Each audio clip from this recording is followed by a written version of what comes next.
सभी मेरे प्यारे व्यूअर्स का वेलकम है YET के ट्यूटोरियल क्लास में। मैं हूँ आपका होस्ट अमन बहल।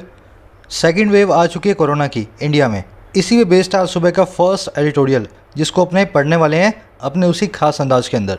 ये अंदाज इसलिए खास है क्योंकि टॉपर्स इसको फॉलो करते हैं। आप इसमें ना केवल ट्रांसलेशन सीखेंगे बल्कि वोकैब और ग्रामर को अलग से लेकर के आप जो है सीख पाएंगे। सारी वोकैबलरी आज की और ग्रामर को आप पाएंगे इस क्विज़ में। हैंडमेड क्विज़ है ना। मैं सभी को इनकरेज करूंगा इस क्विज़ को एक ट्राई दें, ताकि वीडियो के लास्ट में जब मैं आपको इसका सोल्यूशन करवाऊं आपको मालूम चले आपने कितना सीखा। इसका एक स्क्रीनशॉट लें ज़रूर से। चलिए शुरू करें, आइए कुछ नया सीखते हैं।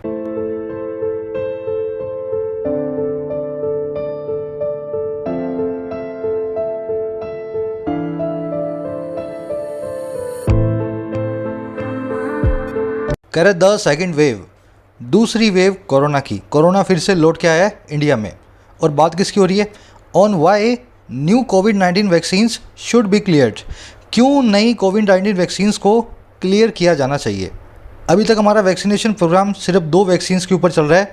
कह रहा है अब सेकेंड वेव आ चुकी है, क्यों ना कुछ और नई वैक्सीन्स को भी आप क्लियर करें, उनको भी लोगों को लगाना शुरू करें। समझ गए? सिंपल सा टाइटल है, सिंपल सा ही आर्टिकल है। टाइटल पैराग्राफ से मालूम चलेगा क्या डिटेल में कहना चाह रहा है। कह रहा new vaccines must be cleared for emergency use as India battles a new surge. कह रहा नई वैक्सीन्स को क्लियर किया ही जाना चाहिए। क्लियर करने का मतलब है सरकार की तरफ से हरी झंडी मिलना कि ये वैक्सीन बिल्कुल सेफ़ है, आप इसको यूज़ करें। तो कह रहा है ऐसी नई नई वैक्सीन्स को भी क्लियर कर देना चाहिए एमरजेंसी यूज़ के लिए। जैसे ही इंडिया बैटल करता है एज, और किसको बैटल करता है? एक नए सर्ज को, एक नए केसेस में राइज को। हमारे देश में कोविड के केसेस में एक नया उछाल आया है, सर्ज आया है। समझ गए ना? एज यहाँ पे बता रहा है दूसरे काम के साइमल्टेनियसली होने को। देश में सर्ज आ गया है, इंडिया बैटल कर रहा है इस राइज से, और इसी वक्त हमें क्लियर करना चाहिए नई वैक्सीन्स को, है ना। एज पे एक अलग से वीडियो हम कर चुके हैं, वहाँ पे सारे यूजेस हम सीख चुके हैं। उन्हीं में से एक यूज़ होता है ये वाला। अब इस सेंटेंस में देखने वाला क्या था? सब्जेक्ट वर्ब्स आपके सामने है। ब्लू कलर में सब्जेक्ट, पिंक कलर में वर्ब। बेसिक अंडरस्टैंडिंग का पहला फॉर्मूला है इंग्लिश में सब्जेक्ट और वर्ब को आइडेंटिफाई करना। समझ गए ना? तो यहाँ पे वैक्सीन की वर्ब है पैसिव वॉइस में मस्ट बी क्लियर्ड, और इंडिया की वर्ब है बैटल्स। इसी तरह से आप पूरे आर्टिकल का सब्जेक्ट वर्ब मार्क देखेंगे। आपकी अंडरस्टैंडिंग के लिए मैंने कलर्स दिए हुए हैं। सर्च का मतलब होता है उछाल, इंक्रीज, राइज, ग्रोथ। ये एक नाउन है। चलिए अब मैं आपको एक समरी दे देता हूँ किस बारे में लिखा हुआ है, अच्छे से आपको पता लगे। उससे पहले अच्छे बच्चे की तरह एक लाइक और एक शेयर जरूर से देना इस वीडियो को, है ना। देखो समरी ये है कि इंडिया में कोविड की सेकेंड वेव आ चुकी है। हज़ारों की संख्या में रोज़ नए केसेस आ रहे हैं और सैकड़ों की तादाद में नई मौतें हो रही हैं। अब हमारा आर्टिकल क्या कह रहा है? कह रहा है कोविड से लड़ने का एक ही तरीका है, लॉकडाउन नहीं बल्कि वैक्सीनेशन। अभी सेकंड आई है, फिर थर्ड आएगी, फिर फोर्थ आएगी, वेव्स तो आती रहेंगी। आप एक काम करो ना, आप वैक्सीनेशन कर डालो सभी का। और इस वैक्सीनेशन को करने का एक ही तरीका है, आप ज़्यादा से ज़्यादा वैक्सीन्स को मार्केट में उतारो। अभी 2 वैक्सीन हैं इंडिया के पास, कोविशील्ड और कोवैक्सीन। कह रहा है ऐसी कई और वैक्सीन्स भी हैं जिनको अप्रूवल नहीं मिली है। आप एक काम करो, उन वैक्सीन्स को चेक कर लो और अप्रूवल अगर देने लायक हैं तो आज ये इमरजेंसी यूज़ की अप्रूवल दे दो। जितनी ज़्यादा वैक्सीन्स बाजार में होंगी उतना ही कम कोविड फैलेगा। बस यही आज के आर्टिकल की समरी है। सजेस्टिव टोन है, सरकार को सजेशन दे रहा है क्या सरकार को करना चाहिए। समझ गए ना?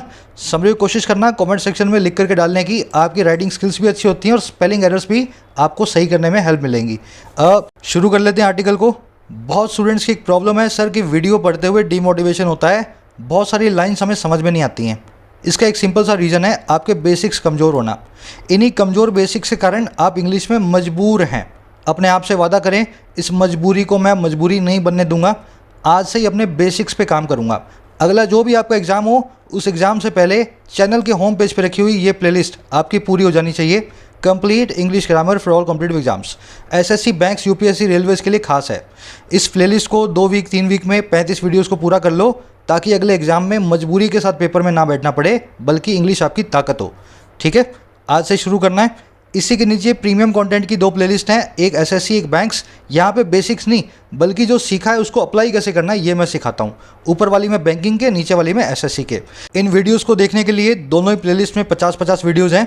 आप मेंबर बन सकते हैं। ज्वाइन बटन पर प्रेस करें और इस वीडियो को प्ले करें। यहाँ आपको समझाया गया कैसे बनना है और क्या क्या आपको मिलेगा। आज शाम में मेंबर्स के लिए एक मेंबर स्पेशल वीडियो आने वाली है, फिलर्स की 1 घंटे की। कह रहे द राइज इन कोविड-19 cases as part of India's second wave has the government and public health authorities truly worried. कह रहे जो राइज आया है, राइज मतलब उछाल, सर्ज का एक सिनोनिम है राइज, है ना। कह रहे जो राइज आया है, जो ग्रोथ आई है कोविड-19 के केसेस में, और कैसे उस हिस्से के तौर पे जो है इंडिया की सेकेंड वेव लंबी चलेगी, अभी तो छोटा सा ही राइज आया है एक हिस्से के तौर पे। कह रहे इस राइज ने बना दिया है हमारी सरकार को, गवर्नमेंट को और पब्लिक हेल्थ अथॉरिटीज़ को, भारत की सरकारी संस्थाओं को जो कि हेल्थ अथॉरिटीज़ है ना, हॉस्पिटल्स वगैरह, कह रहे इनको क्या बना दिया है, पूरे तरीके से ट्रूली वरिड, बहुत ही परेशान। समझ गए ना। तो इस राइज की वजह से सरकार और हमारे डॉक्टर्स, हमारे हॉस्पिटल सभी के सभी बहुत वरिड हैं। सेंटेंस बहुत अच्छा सेंटेंस है। पॉजिटिव वर्ब का एक अच्छा स्ट्रक्चर इसमें यूज़ हुआ है। सब्जेक्ट आपका राइज, वर्ब आपकी हैज़। अब उस स्ट्रक्चर को देख लेते हैं। मेरे हिसाब से अब तक सभी को आ गई होगी, क्योंकि ग्रामर सीरीज में आप पॉजिटिव वर्ब्स को अच्छे से सीख चुके हो। देखो पॉजिटिव वर्ब्स 5 हैं, जिनमें से हम 2 की बात कर रहे हैं, हैव की और गेट की। हैव की और गेट की, इन दोनों की खासियत क्या है, इनके बाद में जो ऑब्जेक्ट आए उसके हिसाब से ही बाद में या तो पार्टिसिपल आएगा या इन्फिनेटिव आएगा। बहुत आसान है आपको पकड़ना। अगर आपको हैव और गेट पॉजिटिव वर्ब के बाद में जो ऑब्जेक्ट मिले वो ऑब्जेक्ट एक्शन का डूअर हो, तब तो लगाना है इन्फिनेटिव। अगर वो एक्शन का रिसीवर हो तब लगाना है पास्ट पार्टिसिपल। सिंपल सा काम है। अब मैं आपको करके दिखाता हूँ। I will have my car repair, या टू रिपेयर, या रिपेयर्ड टुडे। तीनों में से एक को चूज़ करना है। बड़ा आसान है, फॉर्मूला के हिसाब से चलेंगे। पॉजिटिव वर्ब क्या है, will have. Will helping verb, have main verb. मैं अपनी कार को रिपेयर करवाऊंगा, ना मैं करूंगा ना कोई और करेगा, बल्कि मैं किसी और को पैसे दूंगा, वो करके देगा मेरी कार को रिपेयर। समझ गए ना। I will have my car repair. अब ध्यान देना क्या करना है, ये जो पॉजिटिव वर्ब है इसके बाद में ऑब्जेक्ट को पकड़ लेना है। ऑब्जेक्ट कौन है, माई कार। वर्ब के बिल्कुल बाद में रखा हुआ ऑब्जेक्ट होता है उस वर्ब का ऑब्जेक्ट, ठीक है ना। तो वर्ब का ऑब्जेक्ट है माई कार। अब ये बताओ, कार किसी को रिपेयर करेगी या रिपेयर होने का काम कार के ऊपर होगा। सर कार तो रिसीवर है इस एक्शन का, कार को रिपेयर किया जाएगा, कार किसी को रिपेयर नहीं करेगी। बिल्कुल सही बात है। अगर एक्शन का रिसीवर है ये वाली कार, तो हमें यूज़ करना है पास्ट पार्टिसिपल को, जिसको हम आसान भाषा में हम बोलते हैं इसको V3, ठीक है, V3। तो मैं क्या लगाऊंगा यहाँ पे, इन दोनों को निकाल दूंगा और लगा दूंगा repaired. I will have my car repaired today. समझ गए ना। अब अगला देखो, I will get my car. देखो अगेन आपकी पॉजिटिव वर्ब है गेट। हैव और गेट दोनों पॉजिटिव हैं, दोनों के बाद में जो ऑब्जेक्ट आए सेम फॉर्मूला से आपको चेक करना है। यहाँ पे भी कार को रिपेयर किया जाएगा। अगेन मैं इन दोनों को निकाल दूंगा और रिपेयर लिख दूंगा। अब तीसरा सेंटेंस देखो, I had the mechanic repair या टू रिपेयर या रिपेयर्ड माई कार टुडे। मैंने अपने एक मैकेनिक से अपनी कार को रिपेयर करवाया। मैंने एक मैकेनिक से, आई हैड द मैकेनिक से अपनी कार को रिपेयर करवाया। अब ध्यान देना, पॉजिटिव वर्ब है हैड, पॉजिटिव वर्ब है हैड, ऑब्जेक्ट कौन है, अब कार नहीं है मैकेनिक है। इसके बिल्कुल बाद में कौन आ रहा है, मैकेनिक आ रहा है। अगर मैकेनिक तुम्हारा ऑब्जेक्ट है, तो ये बताओ मैकेनिक रिपेयर करेगा या खुद रिपेयर होगा। अरे मैकेनिक तो रिपेयर करेगा। अगर मैकेनिक रिपेयर करेगा तो अब पास्ट पार्टिसिपल नहीं आ सकता, इसको तो निकाल दो। समझ गए ना। कार होती ना यहाँ पे तब तो रिपेयर्ड आना था, अब कार तो है नहीं, मैकेनिक है। मैकेनिक तो कार को रिपेयर करेगा, मतलब डूअर है आपका ऑब्जेक्ट। अब डूअर है तो इन दोनों में से एक लगेगा। अब देखो हैव के साथ में डूअर होता है तो लगता है क्या, बेयर इन्फिनेटिव, और गेट के साथ में जब डूअर होता है तो लगता है टू इन्फिनेटिव। तो मैं क्या करूँगा, बेयर इन्फिनेटिव को रख दूंगा, टू वाले को निकाल दूंगा। सब कुछ फॉर्मूला बेस्ड है मेरे भाई, फॉर्मूला फॉलो किया करो, इंग्लिश में सब कुछ आसान हो जाएगा तुम्हारे लिए, ठीक है। अगला सेंटेंस देखो, I got the mechanic repair to repair my car today. मैंने मैकेनिक से अपनी कार रिपेयर करवाई। बात वही है, हैव पॉजिटिव वर्ब की जगह मैंने पास्ट में गेट पॉजिटिव वर्ब को यूज़ किया हुआ है। ध्यान ये देना है, मैकेनिक डूअर है। अगर मैकेनिक डूअर है तो पास्ट पार्टिसिपल का कोई भी काम नहीं है, रिपेयर्ड को यहाँ से उड़ा दो। अच्छा, जब गेट के साथ में डूअर लग जाए तो हम ये लगाते हैं टू को, तो यहाँ से रिपेयर को भी निकाल दो। अब यहाँ लगेगा टू रिपेयर, समझे ना। तो यहाँ पे रिपेयर और यहाँ पे टू रिपेयर। वैसे ही अब लास्ट वाला है, the rise in cases has everyone worry या टू वरी या वरिड। जो राइज है केसेस में उसने सभी को वरी बना दिया है। अब देखो हैज़ ये पॉजिटिव वर्ब, ऑब्जेक्ट है एवरीवन। अब हम चिंतित हुए हैं या हमने लोगों को चिंतित बनाया है, हमें वरीड हुए हैं, है ना। हम खुद इस एक्शन के ऑब्जेक्ट हैं। अगर हम ऑब्जेक्ट हैं तो इन दोनों को काम नहीं है, इसको निकाल दो। तो the rise in cases has everyone worried. अब देखो यहाँ भी यही हुआ है, the rise in cases has the government and public health authorities truly worried. समझ गए। चलो आगे बढ़ते हैं। कह रहे in many ways the concern is larger than during the last year when there were several more cases। कह रहे हैं सच कई तरीक़ों से, इन मैनी वेज, जो कंसर्न है, जो चिंता है वो ज़्यादा बड़ी है, लार्जर है। और किसके मुकाबले? पिछले साल के, जब वहाँ पे और भी ज़्यादा सेवरल मोर केसेस हुआ करते थे। तो पिछले साल बहुत केसेस होंगे फर्स्ट वेव में, लेकिन जो सेकेंड वेव चल रही है ना जिस रफ्तार से, कम केसेस के बावजूद हमारा कंसर्न इसके लिए ज़्यादा है। अब बताएगा क्यों है ऐसा, कैसे कैसे है, अब आप आगे देखेंगे। VK Paul, member NITI Aayog, who has been in the forefront of public communication on all matters COVID-19, described the ongoing situation as going from bad to worse। कह रहे वीके पॉल जो हैं, अच्छा कौन है ये भाई साहब? ये हैं मेंबर नीति आयोग के।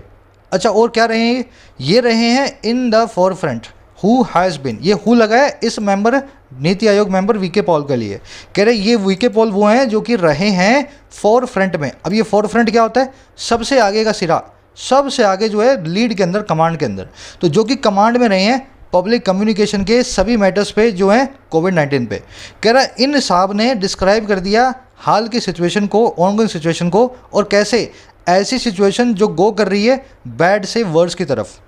तो इन वीके पॉल ने बताया सिचुएशन ख़राब नहीं है, सिचुएशन बद से बदतर हो रही है हर रोज़, जैसे जैसे कोविड आगे बढ़ रहा है। समझ गए?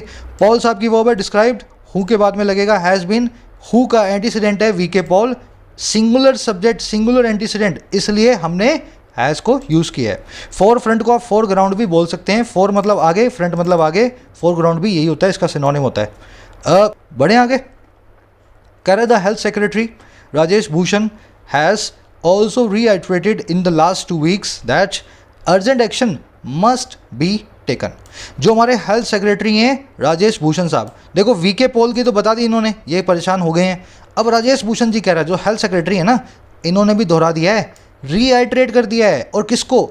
लास्ट 2 हफ्तों में इस बात को, दैट कि अर्जेंट एक्शन को लेने की ज़रूरत है। तो इन्होंने भी बोल दिया एक्शन ले लो, आज ही ले लो, नहीं तो बड़ी दिक्कत हो जाएगी।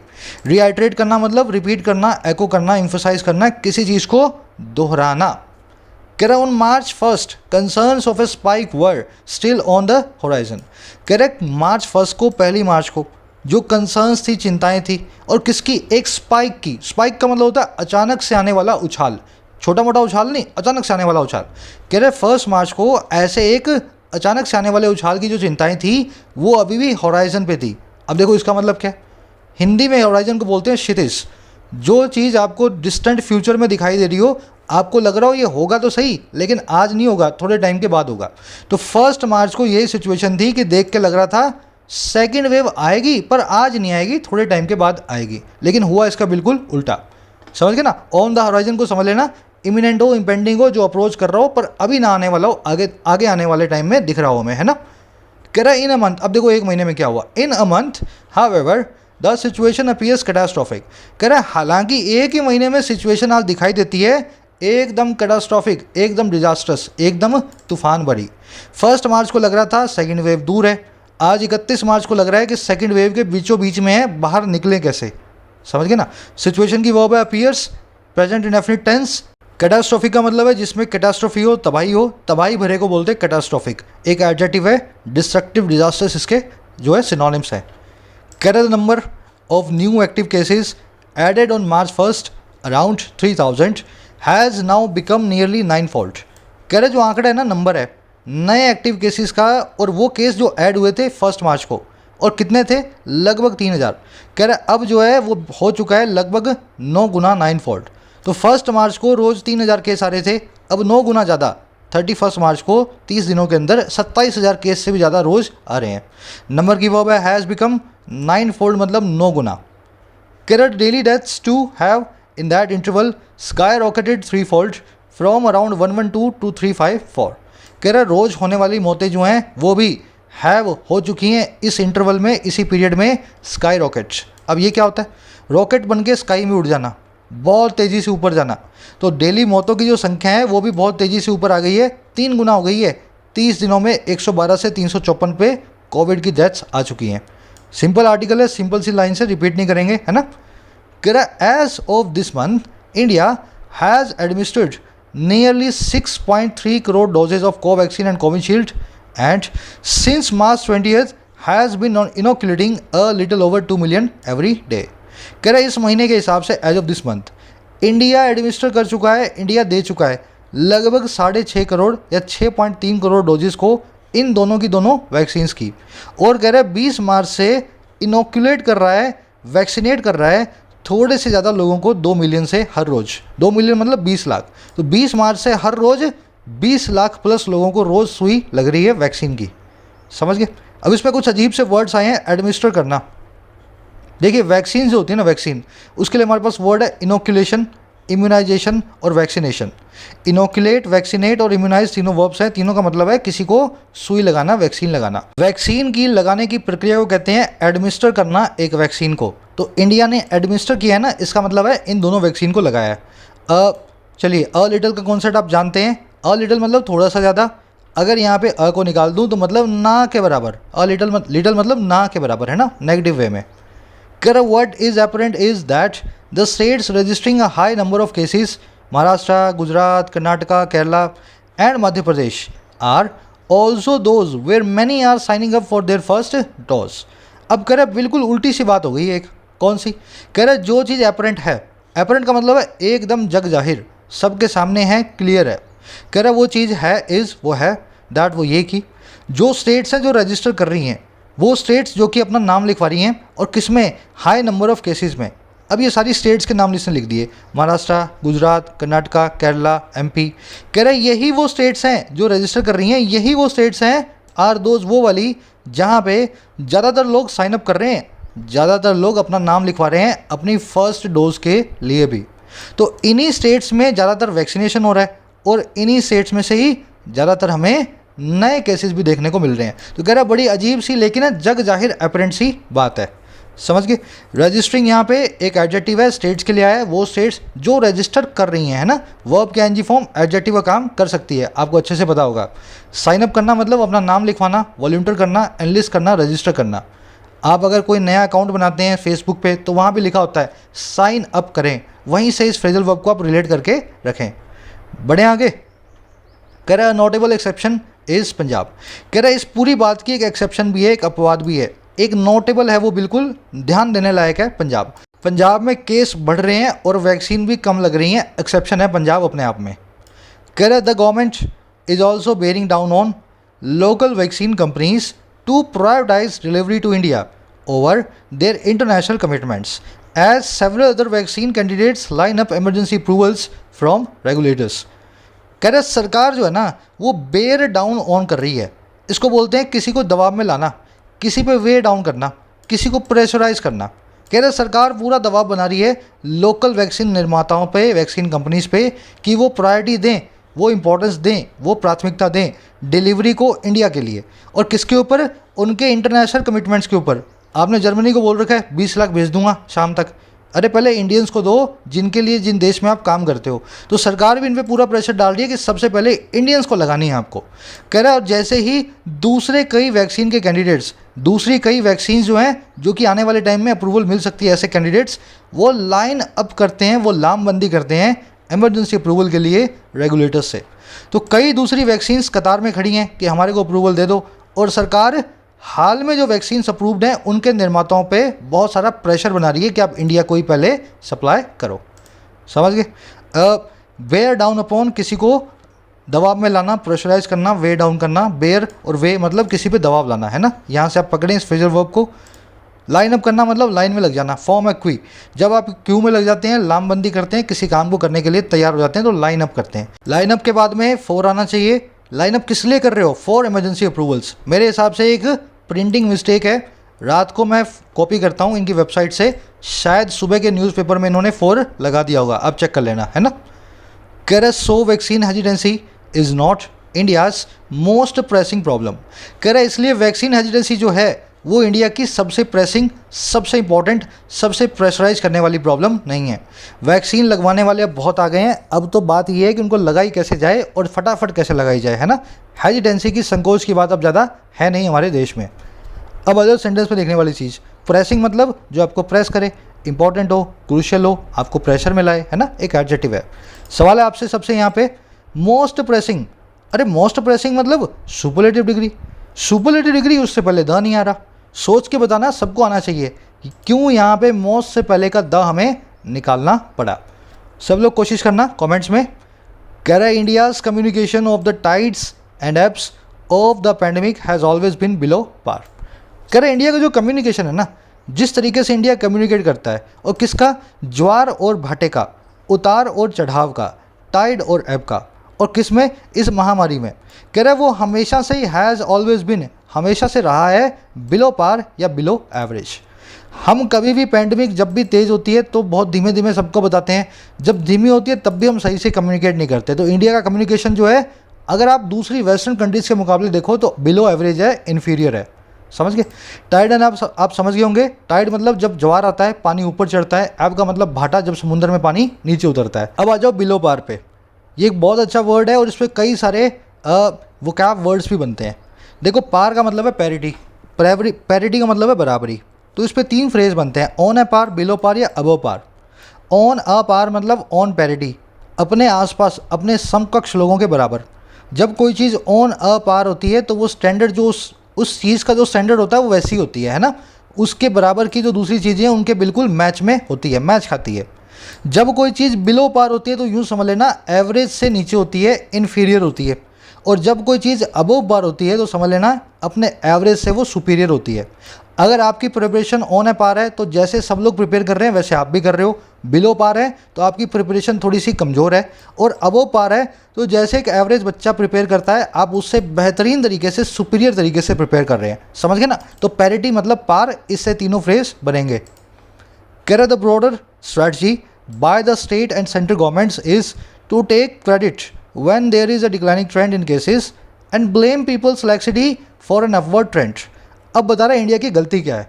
कह रहा है जो मोटे तौर पे हमारी स्ट्रेटजी जो है स्टेट और सेंट्रल गवर्नमेंट्स की इज़ वो है कि ले लेंगे हम क्रेडिट, सारा का सारा क्रेडिट हम ले लेंगे जब वहाँ पे एक डिक्लाइनिंग ट्रेंड होता है केसेस में, जब केस कम होते हैं। और क्या कर देंगे, ब्लेम कर देंगे लोगों की चूक को, लैक्सिटी को, लापरवाही को, अगर अपवर्ड ट्रेंड आए, अगर केसेस में इजाफा हो। केसेस में इजाफा होगा तो सरकार चीखने चिल्लाने लगेगी कि लोग मास्क नहीं पहन रहे। और जैसे ही केस कम होंगे सरकार बोलेगी देखो देखो हमने सारा क्रेडिट ले लिया, केस हमने ही कम करवाए हैं। समझ गए ना। तो ये मोटे तौर पे हमारी ब्रॉडर स्ट्रेटजी रही है केंद्र और स्टेट गवर्नमेंट्स की।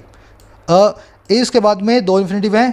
Strategy is to take credit and is to blame people's laxity. यहाँ पे टू दूसरी बार हमने नहीं लगाया।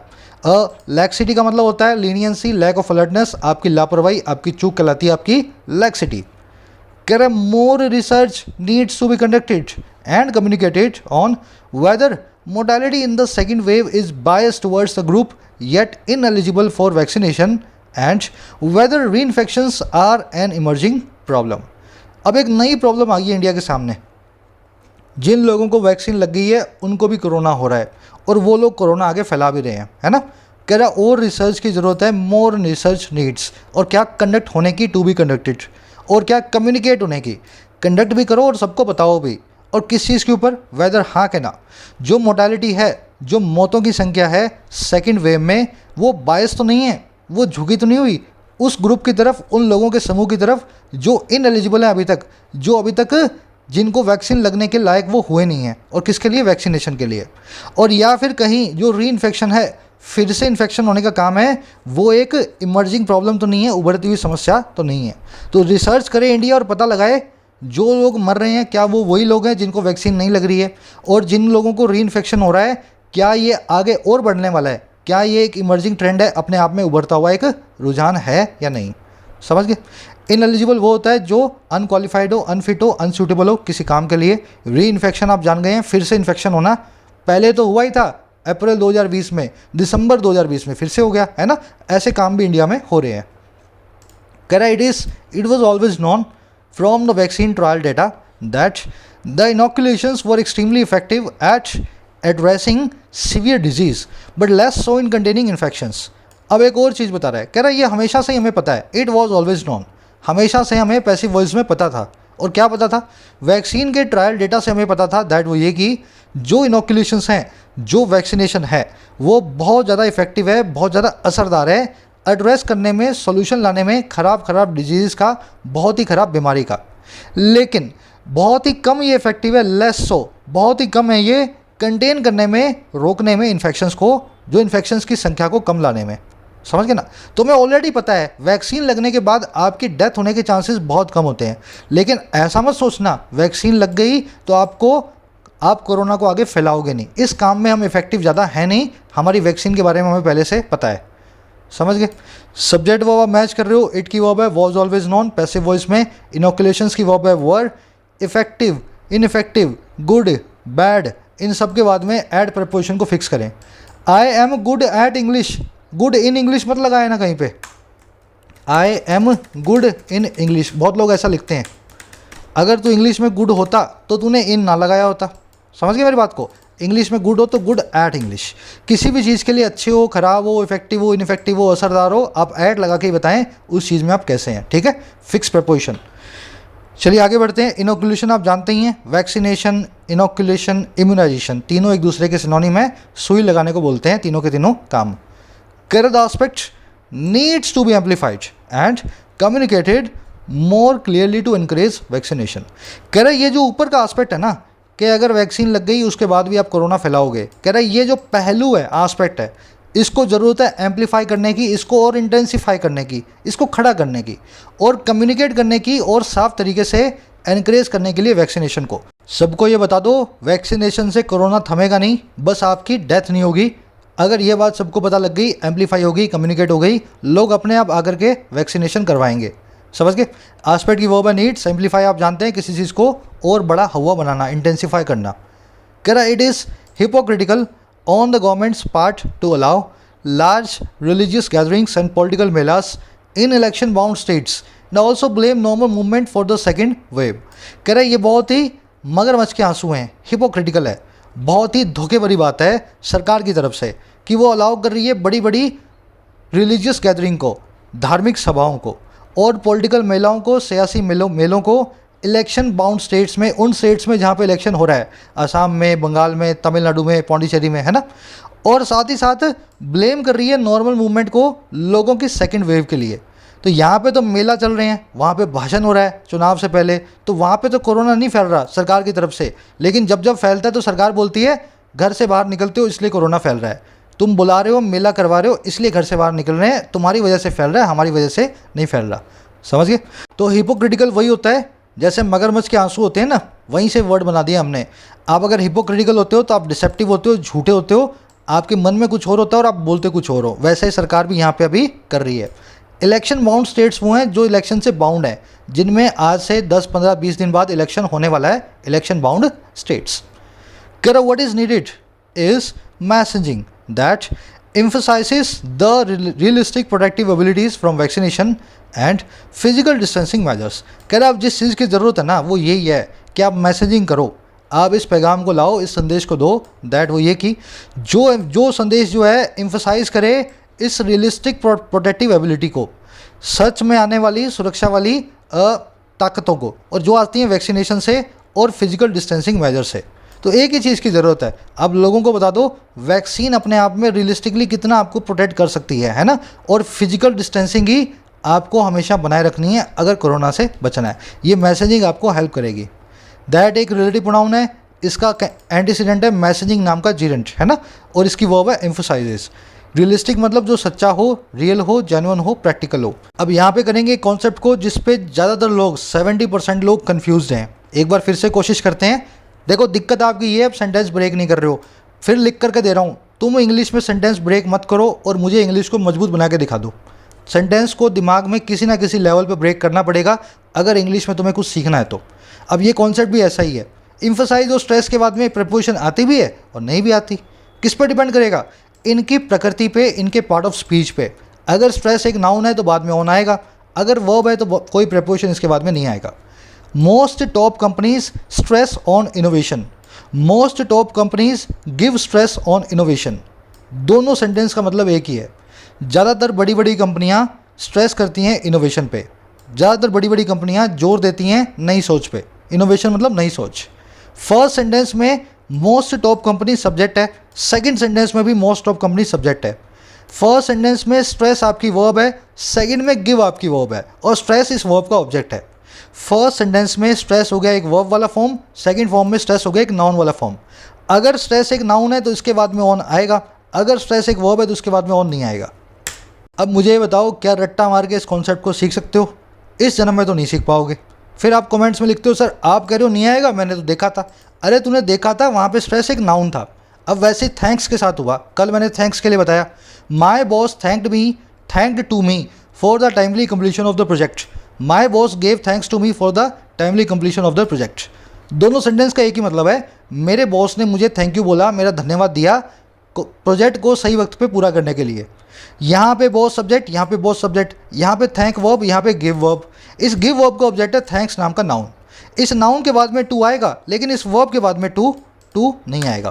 Thanks as a verb, stress as a verb, emphasise as a verb कभी भी अपने बाद में कोई प्रेपोजिशन नहीं लेती, लेकिन इनकी नाउन फॉर्म अपने बाद में फिक्स प्रेपोजिशन को रखती है। वैसे ही we will visit to our relatives in Canada next year. Our visit to our relatives in Canada will take place next year. हम विजिट करेंगे अपने रिश्तेदारों को कनाडा में अगले साल, और हमारी जो विजिट है अपने रिश्तेदारों के लिए कनाडा में वो होगी अगले साल। अरे एक ही बात है, पर यहाँ पे वी सब्जेक्ट, विल विजिट हमारी वर्ब, यहाँ पे विजिट हमारा सब्जेक्ट। विजिट एक सब्जेक्ट बना, जैसे सब्जेक्ट बना एक नाउन बना, इसके बाद में टू आएगा, लेकिन विजिट एक वर्ब बनी, जैसे ही वर्ब बनी इसके बाद का टू निकल जाएगा। समझ गए? ऐसे ही demand, order, heed, visit, control, investigation, ये सब के सब ऐसे ही चलते हैं। सेंटेंस को ब्रेक कर लो, अगर ब्रेक कर लोगे तो रूल आ जाएगा, नहीं तो इस रूल को रट्टा मार के आप नहीं सीख सकते, है ना।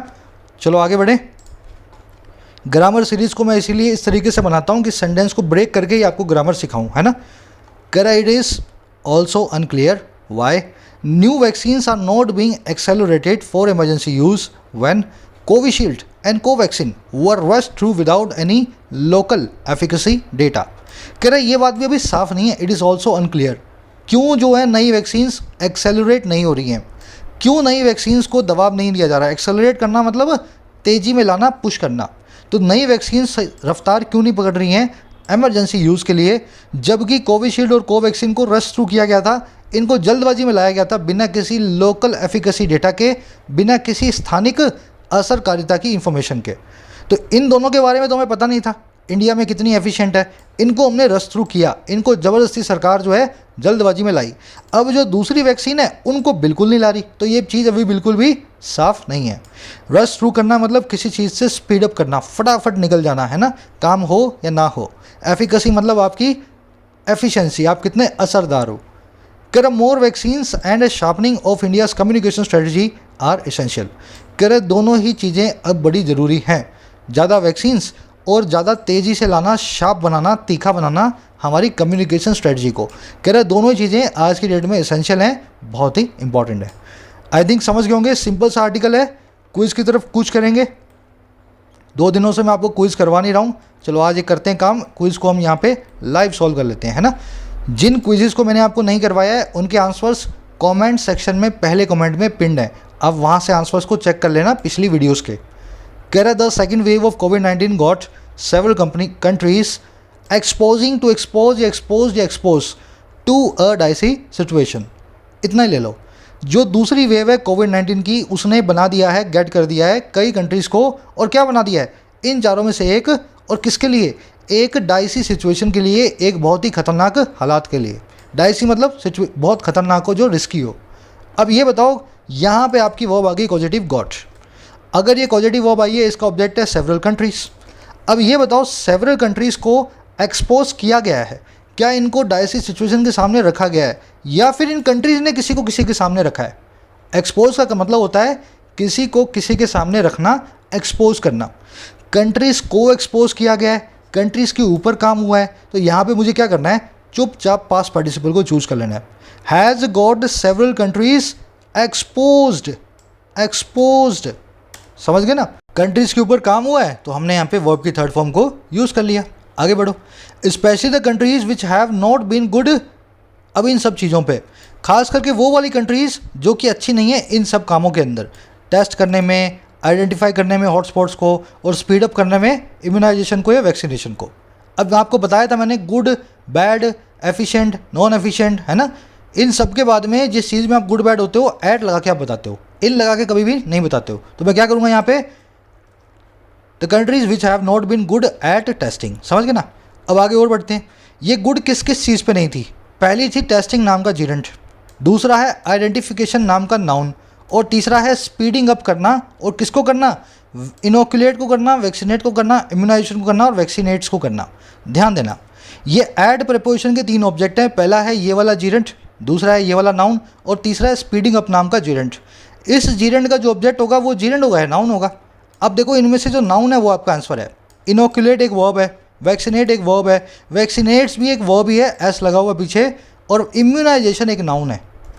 वैसे तो ये चारों सही हैं, इनोकुलेट भी वही होता है, इम्यूनाइज भी वही होता है, लेकिन ये है verb form, vaccinate, inoculate, immunise. पर इम्यूनाइज की नाउन फॉर्म बनेगी तो इम्यूनाइजेशन, जो बिल्कुल यहाँ पे सेट बैठ रही है ना। इन दोनों की इनोकुलेशन और वैक्सीनेशन भी यहाँ सेट बैठ जाती अगर लिखा हुआ होता तो। Correct, to contain the virus and have control dash the second wave. कह रहा वायरस को कंटेन करने के लिए और कंट्रोल रखने के लिए सेकेंड वेव पे। अब ध्यान देना, टू कंटेन एक वर्ब है इन्फिनिटिव, और कंटेन किसको करना है? वायरस को। और टू हैव दूसरा इन्फिनिटिव है, और हैव किसको करना है? कंट्रोल को। हैव इन्फिनिटिव का ऑब्जेक्ट है कंट्रोल नाम का नाउन। अगर कंट्रोल एक नाउन है, देखो यहाँ पे टू लगा हुआ है, यहाँ पे भी टू लगा हुआ है, समझ गए ना। अगर यहाँ टू लगा हुआ है, ये इन्फिनिटिव हो गया, ये इसका ऑब्जेक्ट हो गया। ऑब्जेक्ट एक नाउन होता है, नाउन कंट्रोल अपने बाद में ओवर नाम की प्रीपोजिशन को फिक्स रखता है। ब्रेक किया तभी समझ पाए कंट्रोल नाउन है, इसलिए ओवर लगाना जरूरी है। वर्ब होती तो कोई प्रीपोजिशन इसके बाद में ना आती। आगे बढ़ो। India needs to stress. इस काम को करने के लिए इंडिया को ज़रूरत है इस काम को करने की, और क्या करने की? Needs to stress. अब ये क्या बन गया? एक इन्फिनिटिव बन गया। स्ट्रेस एक इन्फिनिटिव है, एम्फसाइज एक इन्फिनिटिव है, अपने बाद में कोई प्रीपोजिशन नहीं लेगा, यहाँ पे आएगी नो प्रीपोजिशन। क्विज़ का लेवल अच्छा है, लेकिन तुम्हारे एग्जाम में भी ऐसा ही आता है। आपको डिमोटिवेट करने के लिए नहीं, मोटिवेट करने के लिए बता रहा हूँ। ग्रामर सीरीज़ को फॉलो करें, बेसिक्स को तैयार करें। इंग्लिश बहुत आसान है। अब ज़रूर से अपने कमेंट सेक्शन में स्कोर को बताएं। मुलाकात लूँगा कल के क्विज़ में, कल की वीडियो में। Until then signing out.